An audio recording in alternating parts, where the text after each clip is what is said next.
মধ্যপ্রাচ্যের আকাশ এখন বারুদের গন্ধে ভারী। একদিকে অত্যাধুনিক স্টেলথ প্রযুক্তির যুদ্ধবিমান, অন্যদিকে শত শত ড্রোন আর ব্যালিস্টিক মিসাইল। এই উত্তপ্ত সমীকরণের কেন্দ্রে রয়েছে একটি দেশ, ইরান। কিন্তু কতটা শক্তিশালী তেহরানের এই মিসাইল? মধ্যপ্রাচ্যের চলমান উত্তেজনার মধ্যে ইরানের ক্ষেপণাস্ত্র ভান্ডার আবারও আন্তর্জাতিক আলোচনার কেন্দ্রে উঠে এসেছে।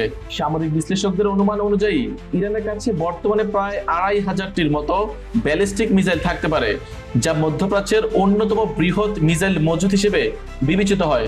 কিছু বিশ্লেষক আবার মোট সংখ্যা ২৫০০ থেকে ৬০০০ পর্যন্ত হতে পারে বলেও ধারণা দেন, যদিও এসব সংখ্যা আনুষ্ঠানিকভাবে প্রকাশ করা হয়নি। সাম্প্রতিক উত্তেজনার মধ্যে যুক্তরাষ্ট্র ও ইসরায়েলের হামলার ফলে ইরানের কয়েকটি গুরুত্বপূর্ণ মিসাইল উৎপাদন কেন্দ্র ও লঞ্চিং অবকাঠামো ক্ষতিগ্রস্ত হয়েছে বলে বিভিন্ন প্রতিবেদনে উল্লেখ করা হয়েছে। এর ফলে স্বল্প মেয়াদে তাদের মিসাইল ব্যবহারের সক্ষমতায় কিছুটা চাপ সৃষ্টি হয়েছে বলে ধারণা করা হচ্ছে। তবে ইরান শুধু মিসাইলে সীমাবদ্ধ নয়, দেশটি ড্রোন প্রযুক্তিতেও উল্লেখযোগ্য অগ্রগতি করেছে। সামরিক বিশ্লেষকদের মতে গত কয়েক বছরে ইরান মধ্যপ্রাচ্যে অন্যতম বড় ড্রোন শক্তিতে পরিণত হয়েছে। সংঘাত শুরুর পর থেকে ইরান কয়েক শতাধিক ব্যালিস্টিক মিসাইল এবং হাজারের বেশি ড্রোন ব্যবহার করেছে বলে পশ্চিমা সামরিক সূত্রগুলো দাবি করেছে। ইরানের আকাশ প্রতিরক্ষা ব্যবস্থাও গত কয়েক বছরে উল্লেখযোগ্যভাবে শক্তিশালী করা হয়েছে। দেশটি একটি বহুস্তরীয় প্রতিরক্ষা বলয় গড়ে তুলেছে, যার মূল স্তম্ভ হিসেবে কাজ করছে দেশীয় প্রযুক্তিতে তৈরি ব্যভার 373। এই সিস্টেমকে অনেকেই রাশিয়ার S-300 এর সমতুল্য হিসেবে বিবেচনা করেন। এই প্রতিরক্ষা ব্যবস্থার নতুন সংস্করণ দীর্ঘ পাল্লা সায়াদ সিরিজের মিসাইল ব্যবহার করে উচ্চতায় উঠতে সক্ষম যুদ্ধবিমান, ক্রুজ মিসাইল এবং কিছু স্টেলথ লক্ষ্যবস্তু শনাক্ত ও ধ্বংস করতে পারে বলে ইরানের দাবি। তবুও সাম্প্রতিক হামলায় ইরানের কিছু রাডার স্টেশন ও প্রতিরক্ষা ব্যাটারি ক্ষতিগ্রস্ত হওয়ায় খবর পাওয়া গেছে, যা দেশটির প্রতিরক্ষা ব্যবস্থার কিছু দুর্বলতাও সামনে এনেছে। এই অবস্থায় ইরান এখন সরাসরি আকাশ যুদ্ধের পরিবর্তে ড্রোন, দূরপাল্লার মিসাইল এবং তথাকথিত অ্যাসাইমেট্রিক ওয়ারফেয়ার কৌশলের উপর বেশি গুরুত্ব দিচ্ছে বলে বিশ্লেষকরা মনে করছেন।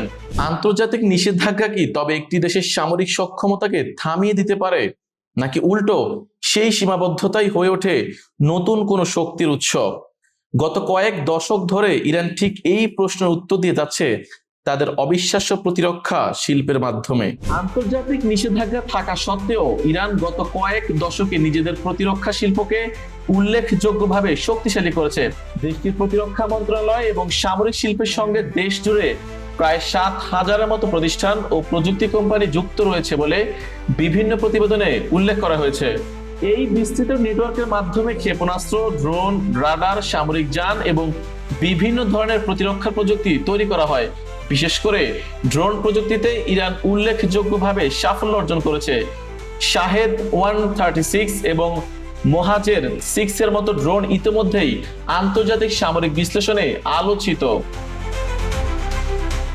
বিশ্লেষকদের মতে ইরান বর্তমানে বৃহৎ পরিসরে ড্রোন উৎপাদনের সক্ষমতা অর্জন করেছে এবং মধ্যপ্রাচ্যের বিভিন্ন সংঘাতে এসব ড্রোন গুরুত্বপূর্ণ ভূমিকা পালন করছে।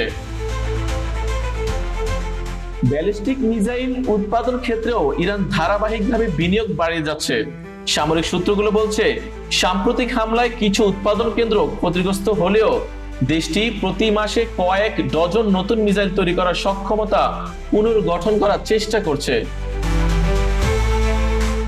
যদিও ইরানের আধুনিক যুদ্ধবিমান বহর তুলনামূলকভাবে পুরানো এবং সীমিত, তবে মিসাইল ও ড্রোন প্রযুক্তিতে বড় বিনিয়োগের মাধ্যমে তারা একটি বিকল্প প্রতিরক্ষা কৌশল গড়ে তুলেছে। এর ফলে অনেক বিশ্লেষক ইরানকে মধ্যপ্রাচ্যের অন্যতম বড় মিসাইল ও ড্রোন শক্তি হিসেবে বিবেচনা করেন। বর্তমান বিশ্বের সংঘাতময় পরিস্থিতিতে সামরিক শক্তির শ্রেষ্ঠত্ব কেবল আক্রমণে নয়, বরং নিখুঁত রক্ষা কবচ বা আকাশ প্রতিরক্ষা ব্যবস্থার উপর নির্ভর করে। আর এই ক্ষেত্রে বিশ্বের সবচেয়ে শক্তিশালী ঢাল তৈরি করেছে মার্কিন যুক্তরাষ্ট্র। প্যাট্রিয়ট থেকে লেজার অস্ত্র কিভাবে নিজেদের আকাশকে অবেধ্য রাখছে ওয়াশিংটন। বিশ্বের সবচেয়ে শক্তিশালী সামরিক শক্তিগুলির একটি হলো ইউনাইটেড স্টেটস।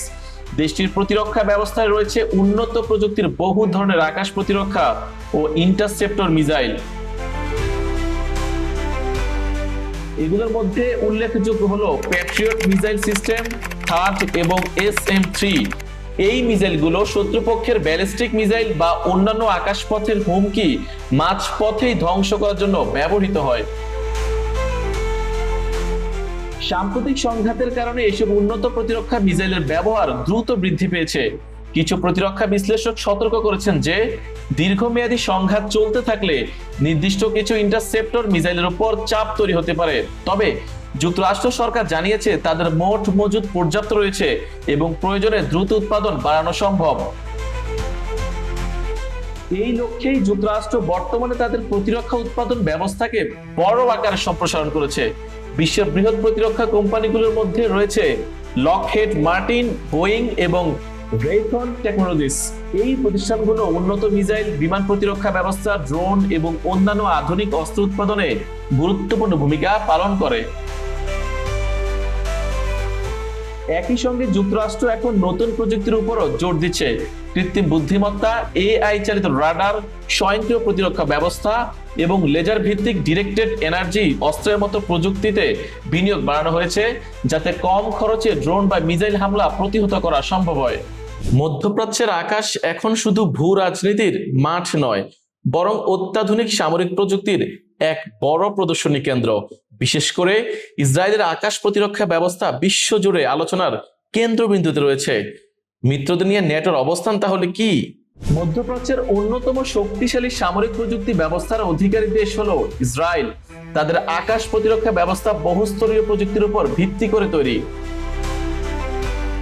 স্বল্প পাল্লার রকেট ও মর্টার প্রতিহত করার জন্য রয়েছে বিখ্যাত আয়রন ডোম। মাঝারি পাল্লার হুমকি মোকাবেলায় ব্যবহৃত হয় ডেভিড স্লিং এবং দূরপাল্লার ব্যালিস্টিক মিসাইল প্রতিরোধের জন্য রয়েছে অ্যারো 3। সম্প্রতি ইসরায়েল আরো উন্নত প্রযুক্তি হিসেবে আয়রন বিম নামের লেজার প্রতিরক্ষা ব্যবস্থা উন্নয়ন করেছে, যা তুলনামূলকভাবে কম খরচে ড্রোন বা রকেট ধ্বংস করতে পারে। ইসরায়েলের প্রতিরক্ষা শিল্পে উল্লেখযোগ্য অগ্রগতি রয়েছে। দেশটির প্রধান প্রতিরক্ষা কোম্পানির মধ্যে রয়েছে Elbit Systems, Rafael Advanced Defense Systems এবং ইসরায়েল অ্যারোস্পেস ইন্ডাস্ট্রিজ। এসব প্রতিষ্ঠান উন্নত অস্ত্র, ড্রোন, রাডার এবং সাইবার প্রতিরক্ষা প্রযুক্তি তৈরি করে এবং বিশ্বের বিভিন্ন দেশে তা রপ্তানি করে থাকে। অন্যদিকে ইরান যুক্তরাষ্ট্র উত্তেজনার প্রেক্ষাপটে ন্যাটো এখন সতর্ক অবস্থানে রয়েছে। সংস্থাটির নীতি অনুযায়ী কোন সদস্য দেশ সরাসরি আক্রান্ত না হলে তাদের সম্মিলিত সামরিক প্রতিক্রিয়া বাধ্যতামূলক নয়। তবে কিছু সদস্য দেশ যেমন ইউনাইটেড কিংডম এবং ফ্রান্স যুক্তরাষ্ট্রকে লজিস্টিক বা সামরিক সহায়তা দিতে পারে। অন্যদিকে জার্মানি বা স্পেনের মতো দেশগুলো সরাসরি সংঘাতে জড়াতে অনিচ্ছুক বলে বিশ্লেষকরা মনে করেন। সব মিলিয়ে মধ্যপ্রাচ্যের বর্তমান নিরাপত্তা পরিস্থিতি অত্যন্ত জটিল ও দ্রুত পরিবর্তনশীল। ইরান, যুক্তরাষ্ট্র ও ইসরায়েলের সামরিক সক্ষমতা এবং আঞ্চলিক মিত্রদের ভূমিকা ভবিষ্যতে এই সংঘাতের গতিপথ নির্ধারণে গুরুত্বপূর্ণ ভূমিকা রাখতে পারে।